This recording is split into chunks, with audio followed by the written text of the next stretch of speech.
Oke, terima kasih sebelumnya ya kawan-kawan media. Saya mau menanggapi mengenai laporan yang di selatan sudah naik ke tahap sidik ya. Kan saya sudah jelaskan ke ada beberapa kawan media juga beberapa hari yang lalu, kalau tahapan itu kan memang diperlukan dalam penyidikan, dalam proses menangani perkara ya, dari lidik lalu naik ke sidik.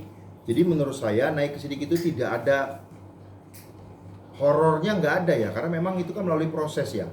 Dari sidik dari lidik ke sidik itu kan dianggap sudah memenuhi unsur pada pasal yang dilaporkan. Jadi saya tidak melihat adanya ini akan tersangkakan seperti yang pihak sana dengungkan selama ini ya. Tetap harus melewati proses selanjutnya. Kalau kami pribadi lebih suka naik ke sidik ini, artinya pihak kepolisian kan akan lebih intens, akan lebih fokus lagi untuk memanggil para pihak, melengkapi bukti-bukti yang diperlukan. Jadi menurutku ini langkah yang baik, langkah yang bagus dalam proses hukum ya. Itu dari pihak Bang Deo, Sri Era sendiri sudah untuk pengennya RJ nih Bang damai gitu. Apa sudah ada pertemuan untuk membahas ya untuk baik-baik saja tidak melanjutkan lagi ke jalan? Untuk pertemuan belum ada ya. Lalu yang saya mau garis bawahi juga itu, yang saya tahu ya kalau perkara di PPA itu tidak boleh RJ yang saya tahu. Karena RJ itu kan difasilitasi oleh pihak kepolisian, sedangkan dalam perkara yang ditangani oleh unit PPA itu tidak boleh melalui RJ. Kalaupun kita mau berdamai atau apa, biasanya kita sendiri yang berinisiatif melakukan perdamaian tersebut. Dasar perdamaian itu nanti yang bisa menjadi bahan kawan-kawan di kepolisian, khususnya di unit PPA untuk mengambil sikap dalam laporan yang sudah berjalan saat ini. Sudah ada Bang langkah tersebut? Kalau kami pasif ya, mungkin lebih tepatnya ini ditanyakan langsung ke pihak sana ya. Kalau kita kan sebagai terlapor, ya kami sifatnya lebih menunggu korporatif dalam panggilan kepolisian, seperti itu. Maksudnya gini Bang, kan dari pihak sana sudah menggaungkan ingin melakukan perdamaian. Dari pihak di sini sendiri menanggapinya seperti apa? Apakah itu terbuka? Artinya begitu.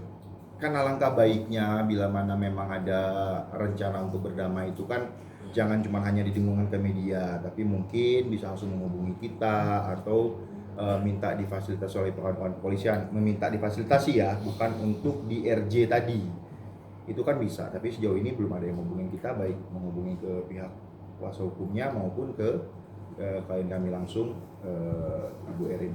Tapi penawaran itu terbuka nggak sih Bang dari pihak Abang sendiri sebagai kuasa hukum? Yang sudah saya sampaikan berulang kali ya, kalau kita mau berdamai itu harus kedua-duanya ikhlas, kedua-duanya legowo, kedua-duanya menerima, tidak dibawa tekanan.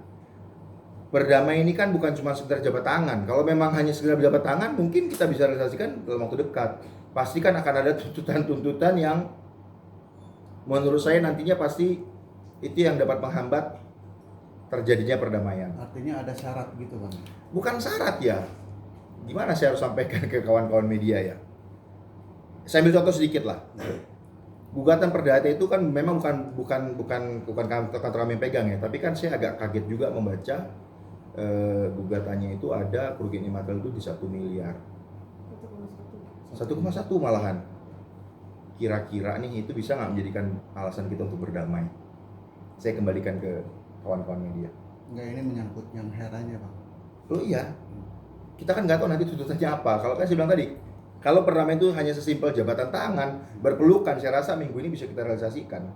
Terlepas pasti ada klien kami pun kan merasa dirugikan loh. Ibu Erin ini kan penggiringan opini, narasi yang udah terbangun di media ini udah, menurutku ya, kalau saya tidak mengetahui kronologi versinya Ibu Erin, kalau saya hanya sebatas penikmat media biasa, mungkin saya akan bilang ini penjahat kelas kakap ini, gitu loh. Kan narasi itu kan dibangun sangat ada penyekapan lah, kekerasan lah, gaji tidak dibayarkan.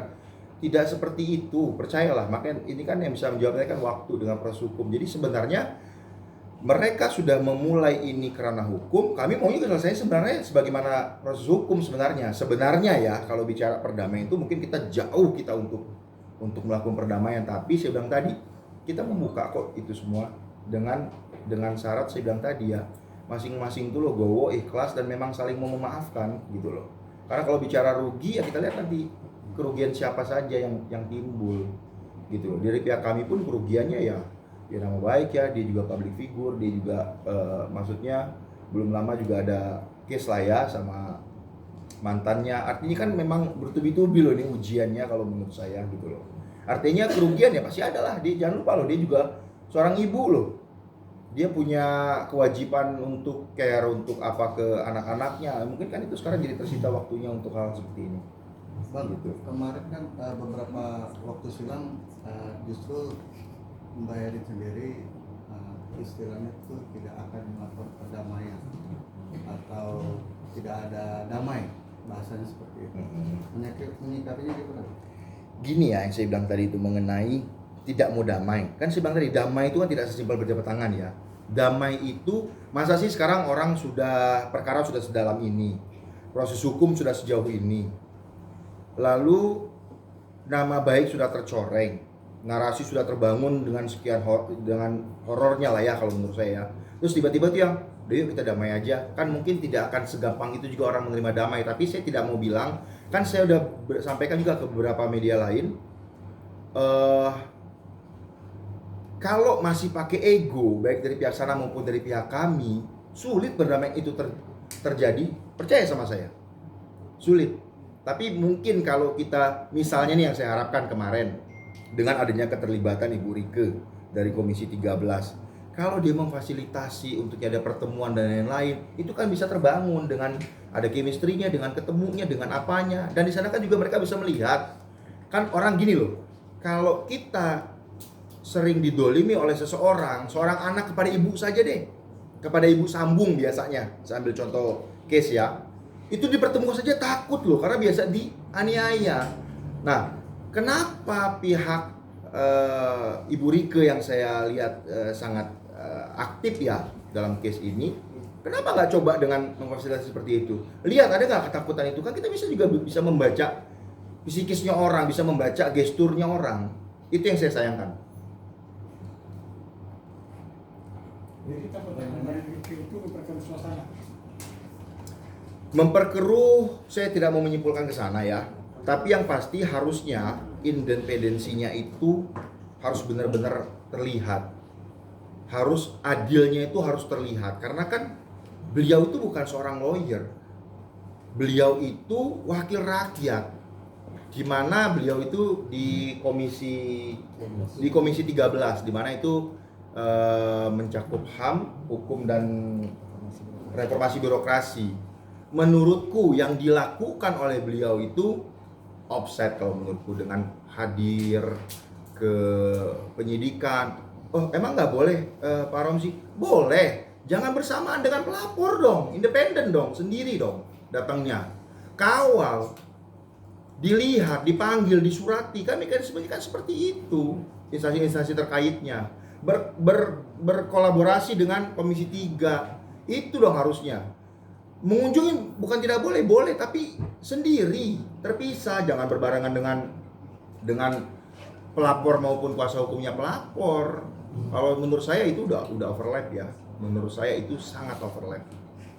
Itu bisa mempengaruhi kenetralisiran penyidik dalam menangani sebuah perkara. Gitu loh. Ada tekanan di situ. Itu kan harus dilakukan oleh Mungkin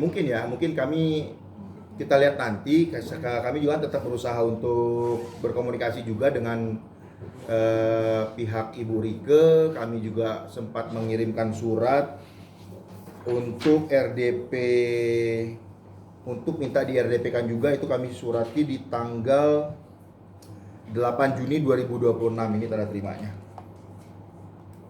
8 Juni kemarin, kurang lebih ini bunyi suratnya, kami minta untuk diundang RDP juga. Artinya biar berimbang. Tapi alhamdulillah sampai sejauh ini belum ada tanggapan. Jadi kami masih berkomunikasi dengan pihak Komisi 3 maupun Ibu Rike. Kalau misalnya memang bisa difasilitasi ya nanti mungkin kami akan duduk bersama untuk mencari sesuatu yang balance kedua belah pihak. Ada panggilan nanti nggak sih bang di Polres Selatan? Sejauh ini belum ya, tapi kemungkinan besar kalau udah naik ke tingkat sidik itu memang harus pihak situ dulu dong yang diminta keterangan. Tapi kan saya tadi dapat cerita dari kawan-kawan media justru udah dipanggil ya saksi-saksi tambahan dari mereka ya. Nah kemungkinan besar mungkin dalam waktu dekat ini akan ada pemanggilan dari pihak kami. Bang, tapi menurut aku kan pihak sana yang awal mula membongkar kelakuan Erin apa segala macam terus tiba-tiba sekarang kayak pengen damai. Menurut abang sebagai kuasa hukum Erin motifnya apa bang? Atau ada motif tersendiri atau bagaimana? Saya justru baru tahu loh kalau ternyata pihak sana yang sekarang berkesan untuk berdamai. Saya nggak tahu itu. Saya tidak tahu itu kalau itu memang berkesan mereka yang meminta damai sekarang. Kalau motifnya apa saya nggak bisa berspekulasi ya. Tapi kembali yang saya bilang tadi, proses hukum sudah dijalankan. Mari kita hormati, kita ikuti proses hukum sebagaimana mestinya. Bang, tapi mungkin Erin dia pernah ngomong misalkan kayak misalnya nih atau kita berandai ini motifnya cuma karena uang. Karena kalau melihat yang di PN Selatan gugatannya kan dia gugat Erin 1 miliar. Ibu Erin nggak pernah ngomong begitu ya, dugaan ke sana ya, tapi Dugaan apa sebagai kuasa hukum? oh iya pasti dong, apalagi arahnya. Kalau saya punya pemikiran ya ke sana, seperti saya bilang tadi lah. Kalau kita bicara berdamai itu kan pasti ada syarat. Kalau berdamai itu hanya bersalaman dan berpelukan, saya yakin kan minggu depan mungkin udah bisa terjadi itu kok. Tapi